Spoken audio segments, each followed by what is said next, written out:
300 बसें अभी यूपी से राजस्थान कोटा के अंदर उन व्यक्तियों को लेने के लिए योगी सरकार ने भेजा है जो वीआईपी के बच्चे हैं। लेकिन इस देश में जो गरीब मजदूर जो फंसे हुए हैं लोग, वो क्या योगी आदित्यनाथ को जानवर नजर आ रहे हैं? क्या नीतीश कुमार को इस देश के गरीब मजदूर क्या ये जानवर नजर आ रहे हैं? उत्तराखंड के अंदर 1800 आदमी गुजरात के फंसे हुए थे, तो वीआईपी लग्जरी बस उनके लिए सेवा उपलब्ध करा के मोदी जी ने गुजरात में बुलाया। अभी 14 तारीख को वाराणसी के अंदर से 25 बसें महाराष्ट्र के लिए गई, लेकिन हमारी बिहार सरकार, निकम्मी सरकार, नीतीश कुमार की सरकार, हिटलर की सरकार, ये अपने गरीब मजदूर भाइयों को यहाँ नहीं बुला सकते हैं। आपने देखा होगा कि भारत के इतिहास में क्या दुनिया के इतिहास के अंदर इस कोरोना वायरस को भी हिंदू मुसलमान कर दिया गया है, और एक जाति विशेष को टारगेट करके भारत के अंदर नफरत फैलाने का यदि किसी ने काम किया है तो इस देश की गद्दार गोदी मीडिया ने किया है। देश का सुख शांति का दुश्मन, इस देश का दुश्मन, मानवता का दुश्मन यदि गोदी मीडिया को हम कहें तो इसमें कहीं कोई बुराई की बात नहीं होगी। हिटलर शाही नहीं चलेगी, नहीं चलेगी, नहीं चलेगी, हिटलर शाही नहीं चलेगी, नहीं चलेगी, नहीं चलेगी। लाइव टीवी, सच सबसे आगे। आप देख सकते हैं हमारे देश के प्रधानमंत्री श्री नरेंद्र मोदी जी, गोदी मीडिया, योगी आदित्यनाथ जी जो यूपी के मुख्यमंत्री है, और बिहार के मुख्यमंत्री श्री नीतीश कुमार जी का, भारतीय मित्र पार्टी के राष्ट्रीय अध्यक्ष श्री धनेश्वर महतो जी अपने आवास पे इन सब का पुतला दहन कर रहे हैं। मोदी योगी नीतीश हाय हाय, हाय हाय हाय हाय, मोदी नीतीश योगी हाय हाय, हाय हाय हाय, तानाशाही बंद करो, बंद करो, बंद करो, तानाशाही बंद करो, बंद करो, गरीब मजदूरों पे अत्याचार करना बंद करो, बंद करो, बंद करो, गरीब मजदूरों पे अत्याचार करना बंद करो, बंद करो, बंद करो। हिटलर शाही नहीं चलेगी, नहीं चलेगी, नहीं चलेगी, हिटलर शाही नहीं चलेगी, नहीं चलेगी, नहीं चलेगी, हिटलर शाही नहीं चलेगी, नहीं चलेगी, नहीं चलेगी।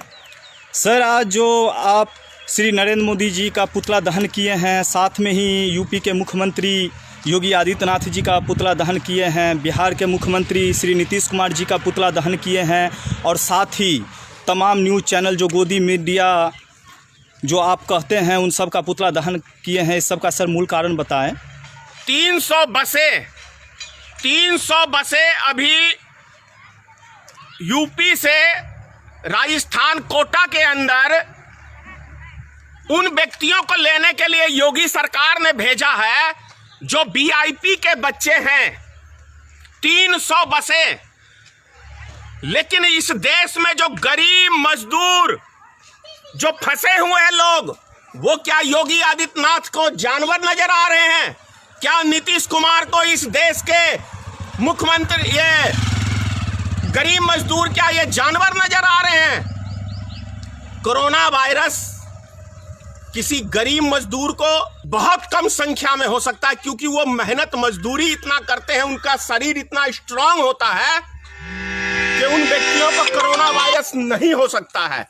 लेकिन जिस तरीके से आज 1 महीना लगभग होने जा रहा है, और जिस तरीके से केंद्र सरकार, राज्य सरकारें गरीब मजदूरों को लॉकडाउन में एक रूम के अंदर 20-25 आदमी रह रहे हैं और भूख से तड़प के रह रहे हैं, ऐसी स्थिति में वो नहीं भी बीमार पड़ने वाले होंगे तो वो बीमार पड़ेंगे, उनको तमाम तरह की बीमारियां लग सकती हैं, उनकी मृत्यु हो सकती है। इसका जिम्मेदार, और बहुत सैकड़ों की संख्या में लोग अभी तक मौत के कगार पे जा चुके हैं, मर चुके हैं, उसका जिम्मेदार कौन है? मैं बार बार प्रधानमंत्री से कहता हूं कि जब आप घंटा घंटी बजाने के लिए 3 दिन दे सकते हैं, जब मोमबत्ती जलाने के लिए आप 2 दिन दे सकते हैं, तो माननीय प्रधानमंत्री जी, माननीय मुख्यमंत्री जी, माननीय प्रधानमंत्री, माननीय मुख्यमंत्री जी, आप 1 हफ्ते का समय भी दे सकते हैं और इन गरीब मजदूर आदमियों को उनके घर तक भी पहुंचा देने की जिम्मेदारी केंद्र सरकार की है। लेकिन आपने देखा होगा उत्तराखंड के अंदर 1800 आदमी गुजरात के फंसे हुए थे, तो वीआईपी लग्जरी बस उनके लिए सेवा उपलब्ध करा के मोदी जी ने गुजरात में बुलाया। अभी 14 तारीख को वाराणसी के अंदर से 25 बसें महाराष्ट्र के लिए गई। लेकिन हमारी बिहार सरकार, निकम्मी सरकार, नीतीश कुमार की सरकार, हिटलर की सरकार, ये अपने गरीब मजदूर भाइयों को यहां नहीं बुला सकते हैं। सोचने की बात है कैसी हमने ये सरकार चुनी है। नरेंद्र मोदी जी ने शादी करके घरवाली छोड़ दी, नीतीश कुमार ने शादी करके एक बच्चा करने के बाद घरवाली छोड़ दिया, योगी आदित्यनाथ ने शादी नहीं की। और जब हम ऐसे व्यक्तियों को हम देश का प्रधानमंत्री और ऐसे सत्ता के लोभी व्यक्तियों को मुख्यमंत्री बनाएंगे तो यही हाल होगा हमारे बिहार का और देश का। जो एक एक व्यक्ति अभी पूरे देश के अंदर एक संकट की घड़ी से गुजर रहा है। यहां पे चाहिए योगी सरकार को, नीतीश कुमार जी को, माननीय प्रधानमंत्री को कि यदि लॉकडाउन 6 महीने के लिए करना है तो एक भी देश का आदमी उफ तक नहीं करेगा, बशर्ते आप उसको घर भेज दें। आपके पास व्यवस्था है उनके टेस्टिंग करने के लिए कि किसके पास कोरोना का संकल्प है या नहीं है। अगर है तो उसका इलाज करिए, नहीं तो बाकी जो फंसे हुए मजदूर हैं उनको घर भेजने का काम माननीय प्रधानमंत्री करें। और सर मीडिया जो तमाम जो आपके नज़र में गोदी मीडिया है सर, उनका जो पुतला दहन किए हैं वो सब आपके नज़र में क्या गलत कर रहे हैं सर? आपने देखा होगा कि भारत के इतिहास में क्या दुनिया के इतिहास के अंदर इस कोरोना वायरस को भी हिंदू मुसलमान कर दिया गया है और एक जाति विशेष को टारगेट करके भारत के अंदर नफरत फैलाने का यदि किसी ने काम किया है तो इस देश की गद्दार गोदी मीडिया ने किया है। तो इस देश का यदि कहें कि इस देश का सुख शांति का दुश्मन, इस देश का दुश्मन, मानवता का दुश्मन यदि गोदी मीडिया को हम कहें तो इसमें कहीं कोई बुराई की बात नहीं होगी। सर नीतीश कुमार जी को जो पुतला आप दहन किए हैं उसको क्या मैसेज देना चाहते हैं सर आप? मैं नीतीश कुमार जी से वैसे उनसे क्या कहूं, इनके पास दिल नहीं है, क्योंकि बच्चा होते हुए भी इनके साथ बच्चा नहीं है, इनके साथ नहीं है, तो इनके पास दिल नहीं है। प्रधानमंत्री के पास दिल नहीं है, योगी आदित्यनाथ के पास दिल नहीं है। ये लोग चंद उद्योगपतियों के गुलाम हैं। उद्योगपतियों के बच्चा लाने के लिए तो 300 बसें भेज दिया, लेकिन आज गरीब जनता हमारी फंस रही है।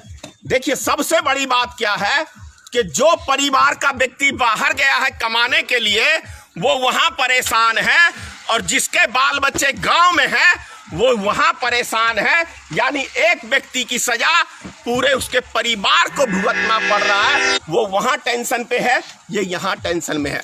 और Nitish Kumar ji air condition room में आते हैं, तमाम तरह की घोषणाएं कर देते हैं। अभी एक कॉल आया था मेरे पास उत्तर प्रदेश से, योगी आदित्यनाथ से हेल्प नंबर पे कॉल, यूपी का ही आदमी था, मांगा तो उसने गुजरात का नंबर दिया। गुजरात सरकार 4 दिन से उसको वादा कर रही है कि हम अभी आपको हेल्प पहुंचाएंगे, अब आपको हेल्प पहुंचाएंगे, लेकिन हेल्प के नाम पे ये लोग कुछ पहुंचा नहीं रहे। तो ये हालात है देश के। सर हजारों के तादाद में आपके पास कॉल आता है, मदद का आपसे गुहार लगाता है सर, उसके बारे में आप क्या कहना चाहेंगे? मैं इसीलिए मजबूर होके कल मैंने भारतीय मित्र पार्टी का अकाउंट सेंड किया है। और जो व्यक्ति ये अफवाह फैला रहे हैं कि धनेश्वर महतो अपने पार्टी फंड के लिए चंदा मांग रहा है, वो गलत है। मेरा सार्वजनिक अकाउंट कर दूंगा कि कितना पैसा कब आया और किन किन व्यक्तियों के खाते में हमने कितना पैसा भेजा। उसके अंदर से 1 रुपया भी हमारे लिए समझिए कि क्या कहते हैं हराम या जो भी उसकी भाषा है वो पैसा हमें नहीं चाहिए। हम मांग रहे हैं, लोगों से सहायता मांग रहे हैं इसलिए कि जिनके पास व्यवस्था है वो गरीब आदमियों की या तो डायरेक्ट सहायता करें, यदि उनके पास डायरेक्ट नहीं है कोई तो हम जैसे को मदद करें, हम उन तक मदद पहुंचाएंगे। सर एक चीज़ और जानना चाहूँगा आपसे, जो हमारे बिहार के मजदूर फंसे हुए हैं उनको क्या संदेश देना चाहते हैं? मैं बिहार वासियों से यही संदेश देना चाहता हूं और यूपी के लोगों से और तमाम देश के जो कोने कोने में मजदूर फंसे हुए हैं कि वो हिम्मत ना हारे। हर शाम के बाद एक सवेरा आता है, ग्रह आता है लेकिन छट जाता है। ये समझ लीजिए कि हमारे देश के ऊपर माननीय प्रधानमंत्री ने उनकी गलतियों की वजह से आज हमारा समूचा पूरा देश एक ग्रह में है। ये ग्रह भी हटेगा, ऐसी बात नहीं है, धीरज ना खोएं। लाइव टीवी, सच सबसे आगे।